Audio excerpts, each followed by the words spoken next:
সারি সারি সৌদি খেজুর গাছ, গাছগুলোতে এভাবেই থোকায় থোকায় ঝুলছে মরিয়ম, আজওয়া, আম্বার, সুক্কারি সহ বাহারি জাতের খেজুর।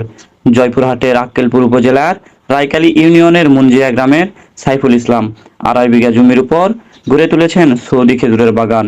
অনুপ্রাণিত হয়েছিল ইউটিউবে ভিডিও দেখে। প্রথম বছরে ফল দেখতে পেয়ে খুশি হন তিনি। বেশ কয়েকটি গাছ এবারে প্রথম ফলন এসেছে, যা দেখে আমি খুশি এবং এলাকাবাসী সবাই খুশি। প্রথম জয়পুরহাট মাটিতে আরবের খেজুর দেখতেছি এবং সর্বপ্রথম এসে আমি দেখলাম মোটামুটি ভালোই ধরছে এবং এটা দেখে আমার কাছে খুব ভালো লাগতেছে এবং আমি এখানে আসছিলাম পরামর্শ নেওয়ার জন্য যে কিভাবে এটা চাষাবাদ করে, এবং এখান থেকে অনুপ্রাণিত হয়ে আমরা ভবিষ্যতে আমারও কিছু জমি আছে এখানে চাষাবাদ করব। আসলে আমরা দেখতে আসছিলাম খেজুরের স্বাদটা কীরকম। আসলে আমি 2টা খেজুর খেলাম, আসলে আলহামদুলিল্লাহ মোটামুটি স্বাদ অনেকটাই ভালো। সাইফুল ভাই অনেক ভালো একটা উদ্যোগ নিছে, আশা করি সামনে আরো ভালো করবে। আক্কেলপুর উপজেলা কৃষি কর্মকর্তা ইমরান হোসেন বলেন,